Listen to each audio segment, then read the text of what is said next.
This is Sustainable Photography. I'm Ingvild Kolnes and I shot my first wedding in the UK in 2010. I charged £150 and we had our booking meeting in the back of their car in a Tesco parking lot. The train fare to get to my second wedding cost more than what I got paid for it. Fast forward to today, my highest booking client paid me about 100 times that for more or less the same thing. Why?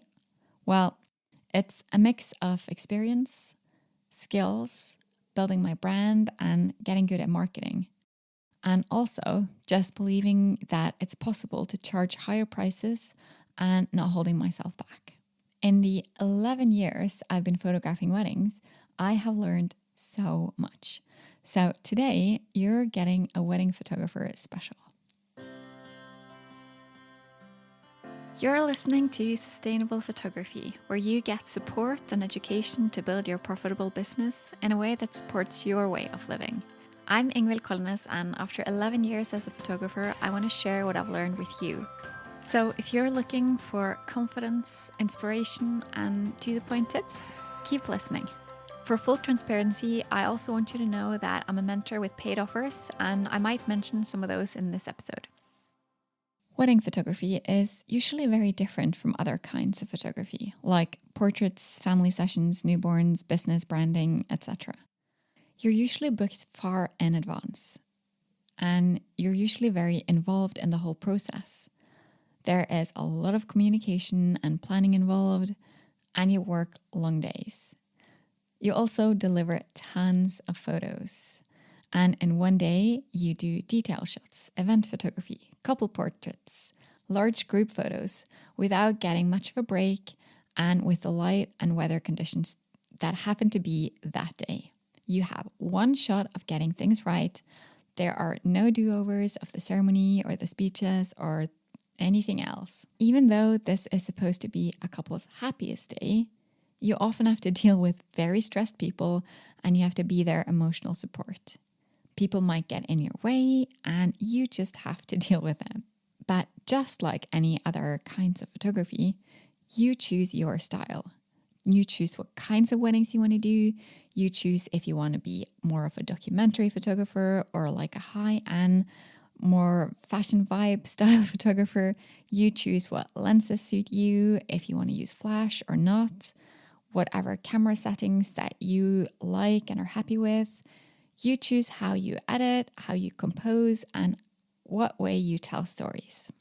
That's all up to you. So, as I mentioned in the beginning, I started out at the very bottom and very slowly I've worked my way up. And I would definitely not recommend following my example.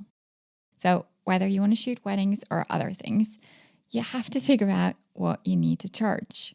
Now, don't look at others because they might not have any idea what they're doing and their numbers are theirs. You have yours. You have to figure out your work capacity and your expenses. Then your job is to get good enough so that someone is willing to pay. You have to build your brand and you have to share your work and what you stand for. Please trust me on this. If you start with lower prices and work your way up, it will take so much longer. And you're part of devaluing the market that you want to be a part of, and your clients will respect you less. And the weddings that you get to shoot are usually not that great, so you can't really use them in your portfolio going forward anyway. And not to mention, you're less likely to get referred by other photographers because your prices are so low. Now, all my podcast episodes are more or less about all these things. So do listen to them if you want to learn more about this stuff and send me a DM on Instagram over at Ingvild Kolnes. Make sure that you get on the waitlist for my mentor program called the Sustainable Photography Program. And if you want some help right now, sign up for a discovery call and we can talk about what your options are. For this episode, let's focus on the practical stuff that's involved in wedding photography. Okay, so you need a workflow. The more detailed this is, the better and more consistent of an experience you can offer your clients. And it'll be easier for you because you don't need to reinvent the wheel every time. You just follow the steps in your workflow. And the more experienced you get, the more detailed this can be, and it's a work in progress. Don't expect this to be like a one-time thing. The first step of the workflow is when a potential client gets in touch with you. Since wedding photography is such a big commitment for the both of you, you probably want to start off with a meeting before you know if you want to book the wedding or not. There's also an empowering factor when you know that it's your call, if you want to take them on or not. You also want to make sure that you sign a contract and have a part of your fee paid. Add the booking to your calendar so you don't double book. What preparations that you do really depends on how you work and what kind of a role you play. Do you help them out with planning? Do you want to get to know the couple? Do you offer them an engagement shoot? Do you follow up with them as it's getting closer to the date? That's all up to you, and you can do whatever you want and whatever feels right to you. But you have to make it clear. I give my couples tips on how they can get the most out of their day and how they can get the best possible photos. I follow up with them 6 months ahead and 2 months before their date, and I ask a lot of questions to get to know them, to get to know who to tag in the photos, like who their florist is and stuff like that. And we have a booking meeting and a meeting like a week or two before their date, where we go through the timeline of the day. I also talk about what I need from them, like asking about parking arrangements outside the venue or where I can sit during the dinner, and check if they've asked the officiant if there are any restrictions during the ceremony. This is both to educate, to inform, and to make sure that the photos will turn out as good as possible. Your process can look completely different. There's no right or wrong. But one thing that is really important though is backup. If you're going to be a wedding photographer, you can't take backup lightly. I use 2 memory cards in my cameras, and I use 2 cameras, and I have a lot of extra memory cards, batteries, lenses, and even extra camera straps in my bag. When I get home, I upload and back up my images immediately, and until they're delivered, I have them in 4 different locations, both on a local hard drive and in the cloud. You really can't be too careful with these things, so just make sure that your routines are in order. And the things that I do, the things that I have added to my process, it's all part of experience. I've had camera straps break, I have lost images, I've had clients be unhappy due to how the weather turned out. So everything that I have learned is added into my process because there's a lot to it and it's hard to know everything in the beginning. If you shoot all day weddings, you're in for a long day. Just bring plenty of snacks and food and drink, and a cooler doesn't hurt either. Sometimes your only break is driving from point A to point B, and the difference between a cold drink and a bottle of water that's been sitting in the sun for an entire day is enormous. Small things like that can make a much better day. So set yourself up for feeling your best. Bring a change of clothes and be prepared for weather changes. A change of shoes halfway through the day can make you feel pretty good too. I also bring umbrellas and an emergency kit with like painkillers and tape and a pen, and you never know what you might need. And you might also want to bring some stuff for your couple if that fits your brand profile too. Weddings look different all over the world, but in general, there are some sort of preparations. Some have their friends and family with them. Some do them together. Others don't want to see each other at all before the ceremony or their first look. I try to get my couples to choose a hotel or to get ready at home instead of at a salon, because most salons aren't that photogenic. And it also removes stress from the day, which is a huge part of what I emphasize in my brand. You have to think about what's important to you and your couples, and you should help your clients to make the best choice. Some couples choose to have a first look before the ceremony, and this can be arranged however you want it to. Be prepared that you have to take charge and decide what will work and what won't. Tell the couple your plan, where they have to be, and when to do what. Some choose to read letters, others don't actually want to see each other and do some kind of a first touch. Some do prayers, and some would rather stick to just seeing each other during the ceremony. And ceremonies are, of course, also different from each other. At more of like a standard ceremony, I choose to be standing near the officiant and I get a photo of them entering. If they walk in together, I can focus on them. And if one of them is standing at the altar or near the officiant, I can switch between the two of them. I try to be as discreet as possible, as that is my MO, but you do you. It's usually a good idea to clear you moving around with the officiant. And actually, I have my couple do this first, because if it's not okay, at least they've heard it from someone else, instead of me breaking the bad news. Usually there's time for portraits right after the ceremony, but as you know, it's usually not the best time, so I always try to get my couples to set aside some time during sunset as well.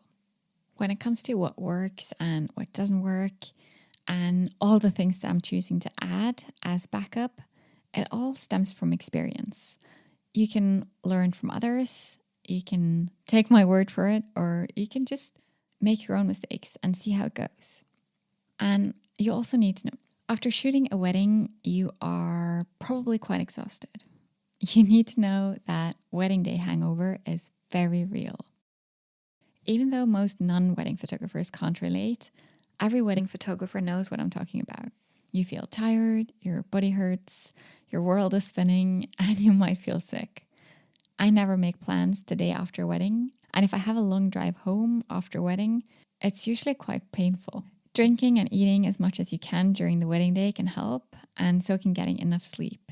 I don't know what that hungover feeling comes from, but after talking to a lot of photographers about it, we think it's due to being so full of adrenaline and being so on for a long amount of time without any breaks, with little food and drink. That's what just causes it.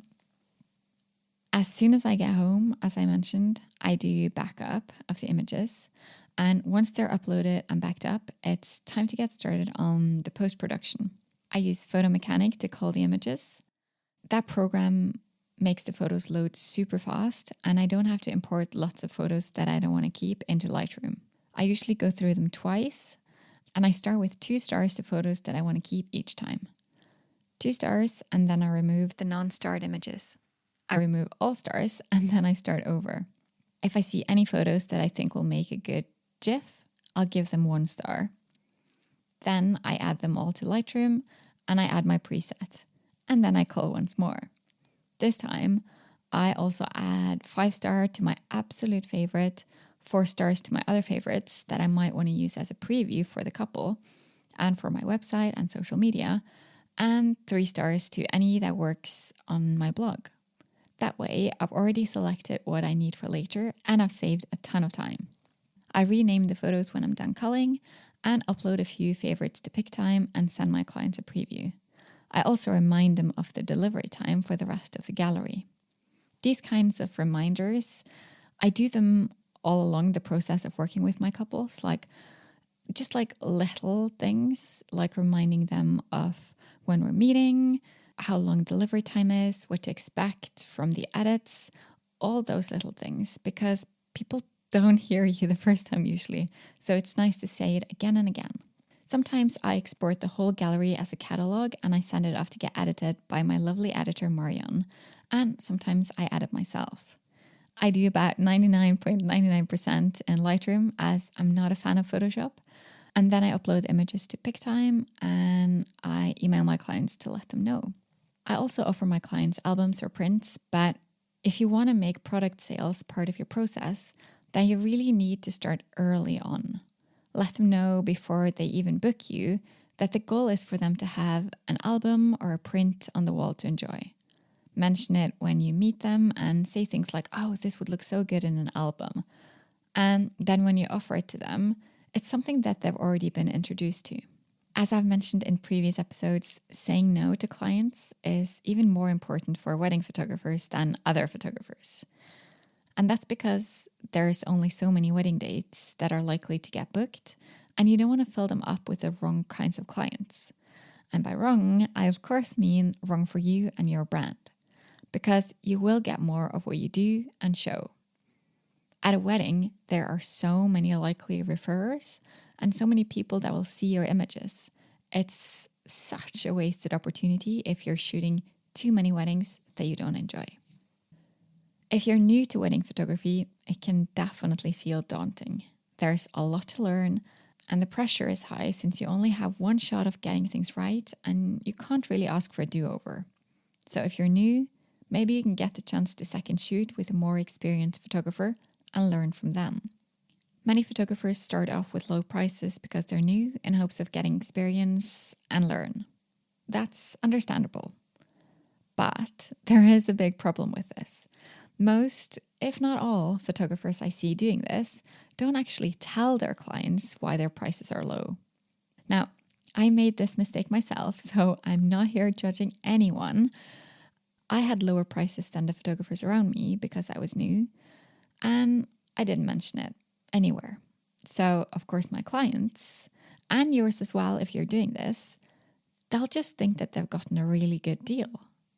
But you and I, we're the professional part, so it's our job to inform our clients of anything and everything that they need to know. And if you don't think that you have enough experience to charge full rates, then your clients deserve to know that. And maybe you should actually start photographing friends and family and second shoot before you charge at all. Because if you start off with low prices, it's actually really hard to work your way up. And you'll quickly get the reputation of being cheap if you're not careful. So, once again, one of the first things that you should do is work out your prices. And not by looking at what anyone else is charging, but what you need to charge to make a living. That way, it's harder for you to lower your prices, and it makes it possible for you to stand your ground when someone tells you that you're too expensive. Because whether you're at the bottom or at the top of the scale, that is going to happen. And to be honest, it happens way less to me now that I'm at the higher end of things than it used to happen. I used to hear all the time that I was too expensive. Even way back when I was charging so little that I was in reality spending money to photograph people's weddings, I used to hear that I was too expensive. So don't listen to the people who tell you you're too expensive. Figure out what you need to charge and then start there. I actually get a lot of requests by photographers to go second shooting with me, and unfortunately, I rarely have the option to do this, especially since I almost exclusively shoot elopements, which is all about privacy and the couple wanting to be by themselves. But if you get to know photographers, I bet there are some out there who will take you along. But blindly emailing or messaging others to ask if you can tag along is really not the best approach. When you're second shooting for someone, you are representing their brand, and it's not so easy to take someone along that you don't know. And you always have to have an agreement with the main photographer so that you know what they're expecting from you. Maybe it's a paid job. Maybe you're an assistant who's there to gain experience. Maybe you're allowed to use the images for your portfolio. Maybe not. There's no right, no wrong, like always, but you have to have an agreement with the photographer that you're there to shoot for. Or if you're the one bringing someone along with you, then you have to make sure that they know what they're allowed to do and not. You set the expectations and the restrictions. Another thing to be careful of is booking too far in advance. Your prices will or should go up on a regular basis. Because you gain experience, you have to account for inflation, and hopefully you do your job well and you'll be more sought after. If you book weddings far in advance, like a year or 2 or 3, you'll be losing out because you've been locking in your prices. So just be very mindful of that. Another thing I want to talk about is wedding planning. Because not all couples use wedding planners, especially not in Europe. To this day, I have still never worked with a wedding planner.